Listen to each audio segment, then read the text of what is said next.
On April 17th, 2022, the folks at Bob Ross Incorporated contacted me. I, Ron Scalzo, had applied to be the host and co-creator of a new podcast.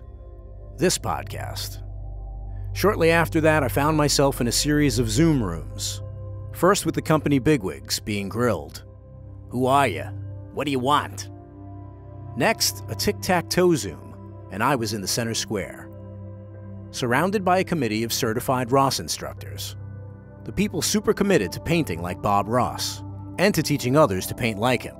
These were the folks who would ultimately decide if I was the man to put a Bob Ross podcast together. I heard myself giving a speech to a virtual room full of video strangers about a podcast that would honor the late great television painter, and the spirit of his iconic public television program, The Joy of Painting. Part technical, part whimsical, part spiritual, I told them all. This wasn't just going to be a podcast about painting, because Bob Ross wasn't just about painting. He was a calming presence, an animal activist, a businessman, a teacher, a father, an ambassador for creativity, and a voice of positivity. It's been nearly 3 decades since he departed, but he never really left. He's become a pop culture icon. You can find Bob's face on boxer shorts, bobbleheads, coffee mugs, and waffle makers. There's even a Bob Ross Chia Pet, and something called the Joy of Cereal. I'm not a painter. I'm not even a Bob Ross superfan. But I've always been an admirer. I dressed up like Bob at a Halloween party a few years back. And for just one night, I had a lot of fun being Bob Ross. That was my pitch, to be the chosen one to host the Bob Ross podcast. And they all bought it. They chose me to talk to people who loved Bob Ross, who knew Bob Ross, who broke bread with him, who painted alongside him, who drew inspiration from him. My name is Ron Scalzo, and I'm your host of The Joy of Bob Ross, a happy little podcast. This is episode 1, and I've got nothing.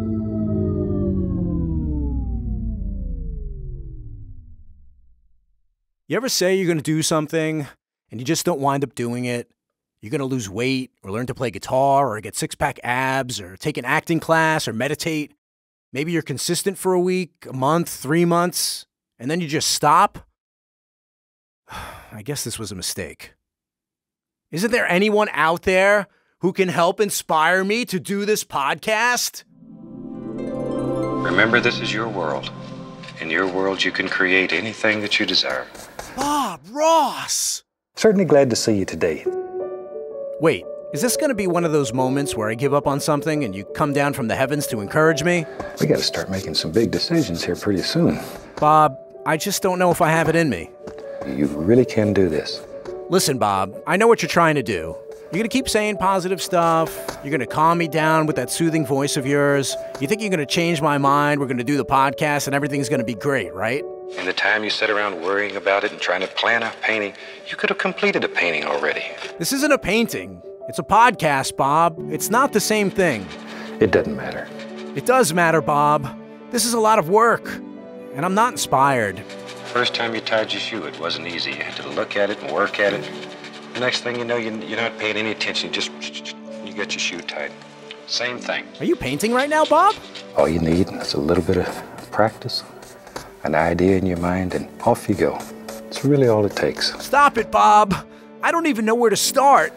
This is your world, your creation. But I have deadlines. No pressure. No pressure. And it's got to be fun. No pressure at all. There's simply too much damn work to be done. No pressure. I know you get tired of hearing me say that over and over. No, it's fine. Maybe you're right. Maybe I'm just stressed out over nothing. Can we learn how to paint? You can do that. You can do anything that you want to do. All right. The only rule is you really should enjoy this. Uh-huh. Make up little stories like it. You know, your family and friends will look at you like you're a little weird, but that's all right. Artists are expected to be a little different. But it really helps you. If you make up little stories, then you can see these things in your mind. Look around. Beauty is everywhere. You're right, Bob. This could be fun. There are stories to tell. Beauty is everywhere. You've just got to look. Gosh darn it, Bob! I'll do it! Just let your imagination run wild. Let your heart be your guide. Yeah, I said I'd do it. Will you stop painting? I just like to wash the brush. Ugh, look at this mess. You gonna stay and clean this up? Bob? Hey, Bob.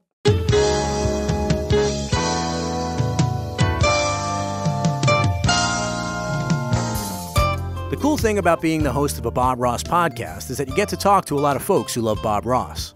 And as we'll find out, they all love Bob for different reasons. Bob Ross means so much to me. I started watching Bob about 20 or 25 years ago. I always thought, even well before then, that there was some sort of a painter in me or some sort of an artist in me. And when I watched his style of painting, I thought to myself, I think I could do that. And sure enough, apparently I can. I used to watch him when I was little on TV. It was very inspiring to me as a child and made me want to become an artist. Bob Ross changed my life.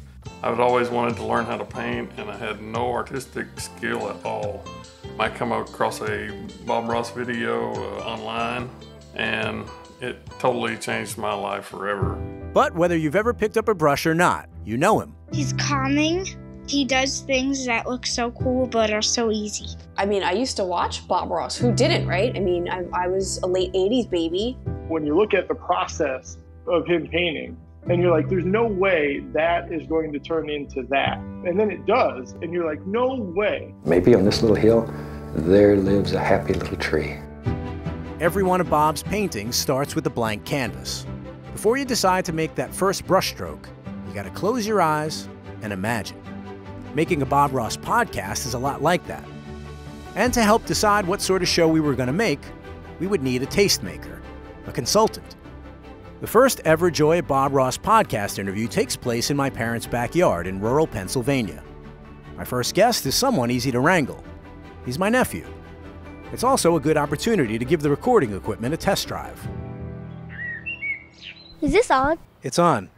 We're getting a good level. Tell me what you had for breakfast today. What? Yeah, because I gotta get a level. Chocolate chip pancakes. Now, if you know a little something about Bob Ross, you probably know that he loved animals. Or, as he liked to call them, his little creatures. Squirrels, birds, baby deer were all featured on his painting show, often on camera and in studio. So when a little creature showed up during interview number 1, I saw that as a good sign. So you know I'm doing oh look, there's a little chipmunk.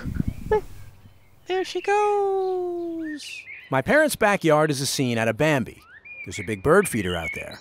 And my dad spends his retirement drinking red wine and throwing shelled peanuts to blue jays, woodpeckers. And a little chipmunk who makes a cameo from time to time. It wouldn't be the first time she appears during this interview. Anyway, back to the consulting.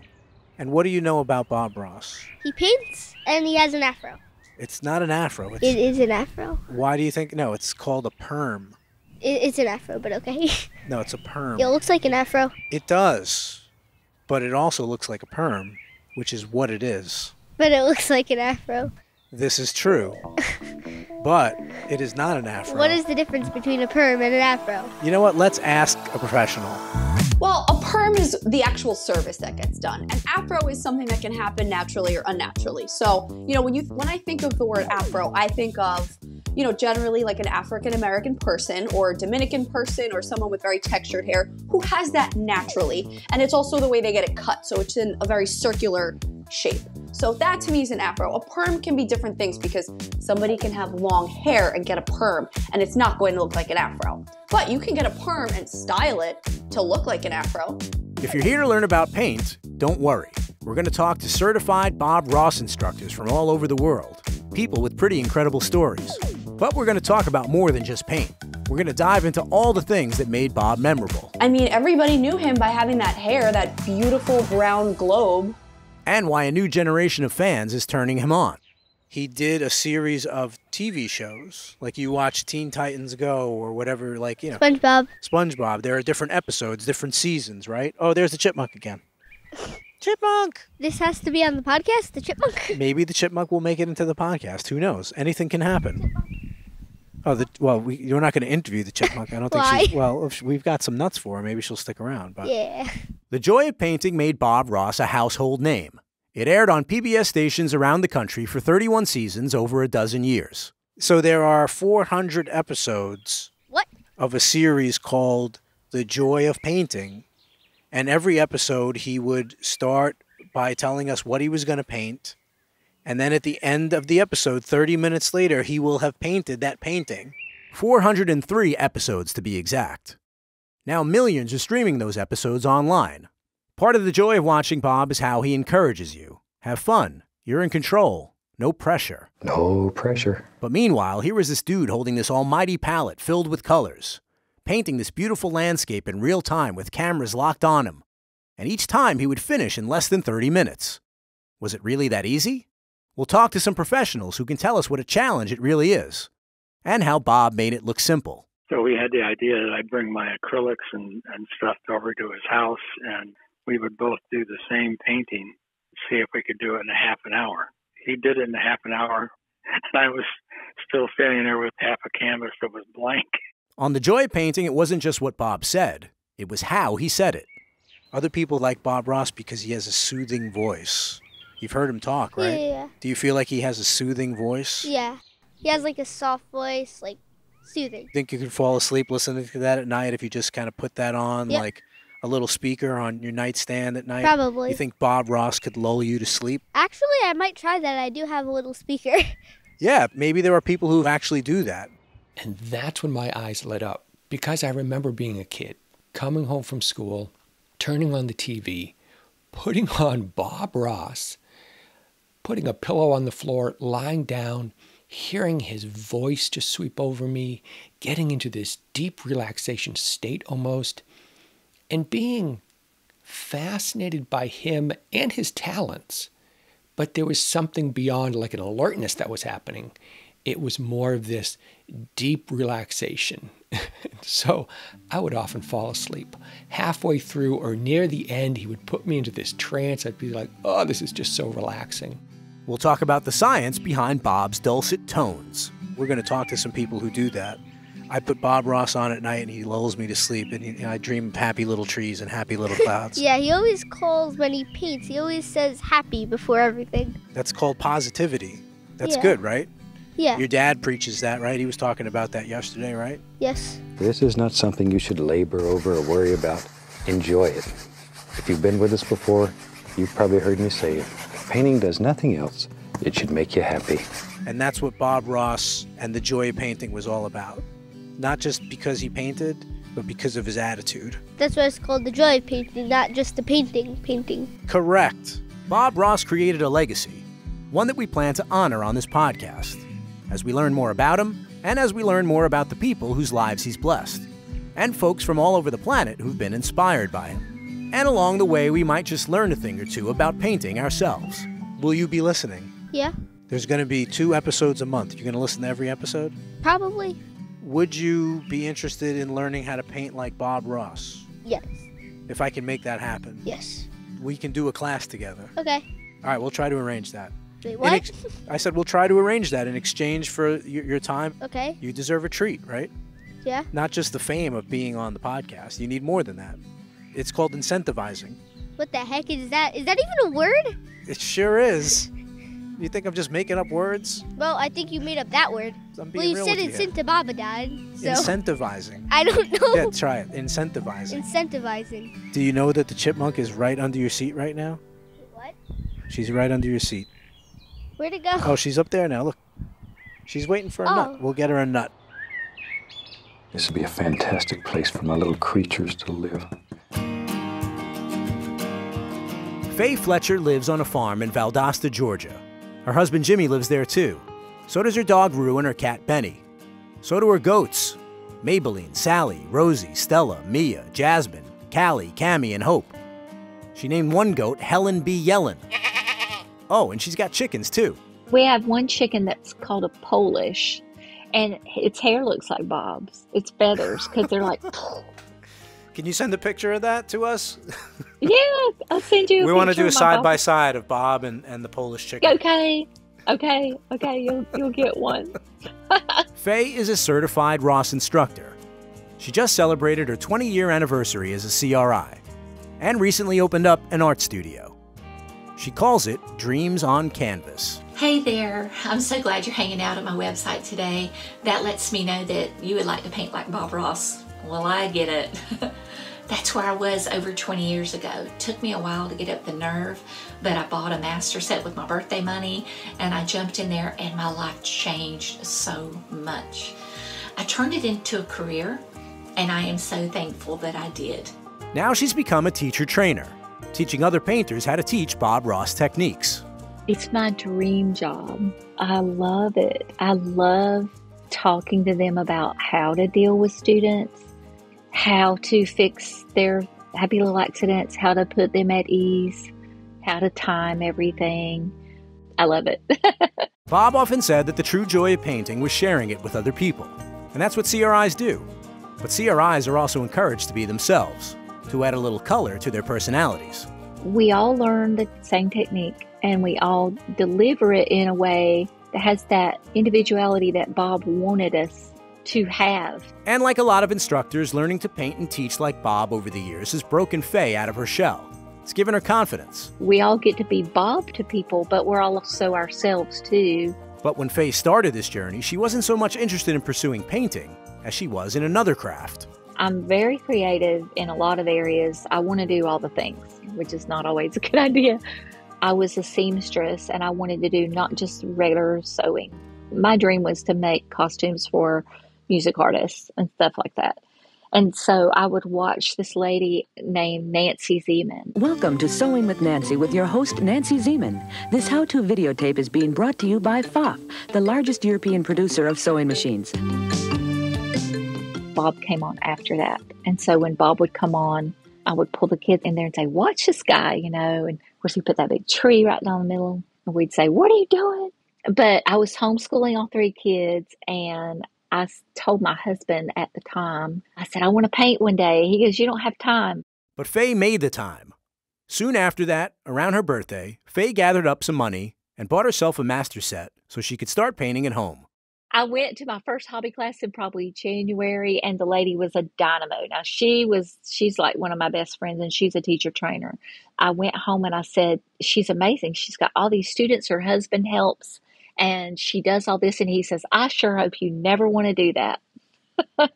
And 2 months later, I was in a certification class, and 6 months after that, I was certified. Just a side note, Faye's no longer with husband number one. But even though he didn't support Faye's passion, she refuses to paint him as a villain. Sometimes people who help shape our story provide motivation in unintentional ways. Sometimes we achieve great things in defiance of those who say we can't do the things we dream of doing. But before Faye was to become a teacher, she had to become a student. It was just wonderful. I had a really good teacher. Now, my instructor was kind of strict, but she was good. She really equipped me well. How does an instructor become defined as strict? What about her made you intimidated? Well, for one thing, now, I didn't have very many hobby classes. But what a lot of people are used to is hobby classes where we treat you like royalty. And then when you jump into certification class, then it's like a happy little boot camp.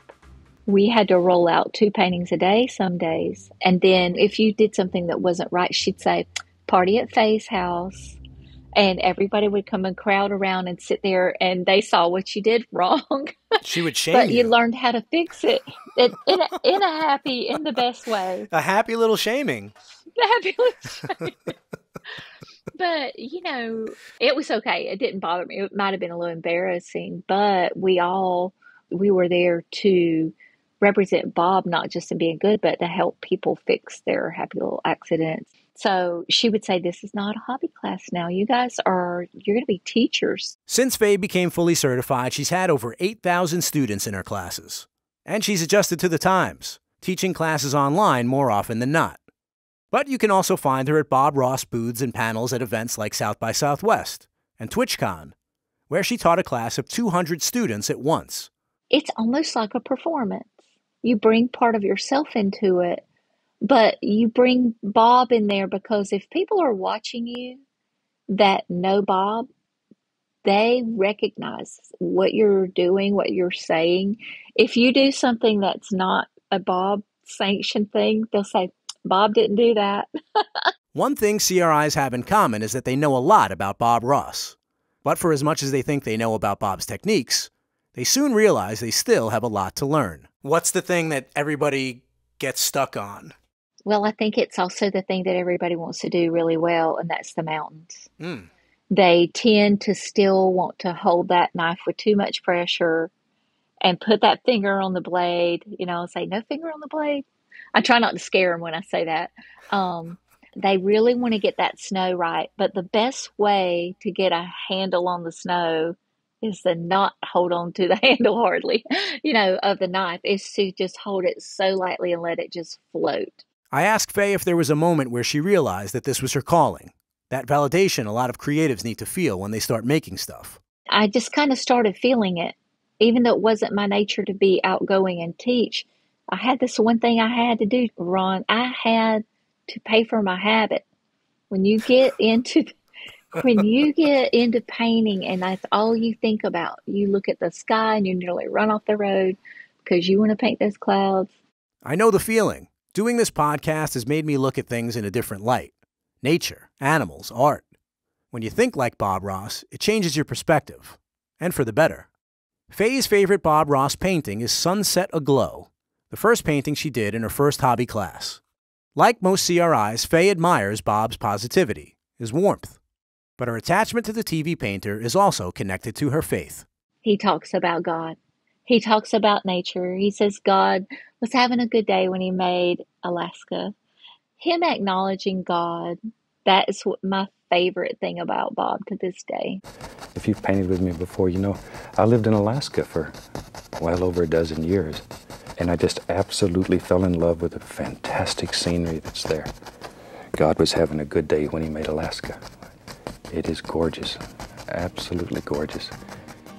And for Faye Fletcher, who with Bob's guidance began to believe in herself and her abilities, sharing Bob's legacy through gentle, patient, and fun instruction has become not only her dream job, but also her purpose. One instructor told me the happiest moment of your career is going to be when your students leave with a better painting than yours, and I thought she was nuts.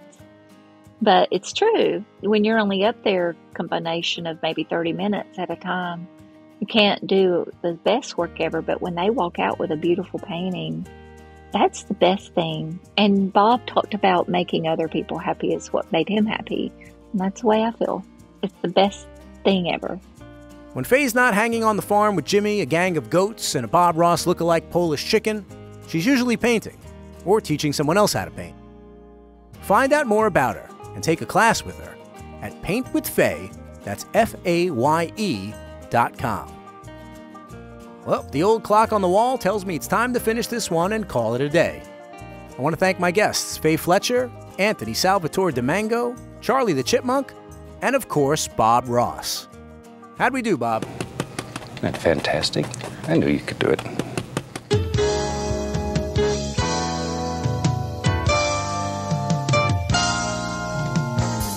Remember to support your local public television station. Say thanks for giving us Bob Ross and the joy of painting. And we want to see your paintings. Use hashtag #PaintLikeBobRoss. Bob Ross certified instructors are the only ones that know how to teach you Bob's world-famous painting method. Don't settle for second best. Find a local CRI at bobross.com and then click Take a Class. Got your own Bob Ross story to tell? Leave us a message at 866-FANBRUSH or send us an email at podcast@bobross.com. And you can follow along on Twitter at BobRossOfficial. From all of us here, I'd like to wish you happy painting, and God bless, my friend. The Joy of Bob Ross is produced by Lonely Weekend Productions in partnership with Bob Ross, Inc. Bob Ross name and images are registered trademarks of Bob Ross, Inc.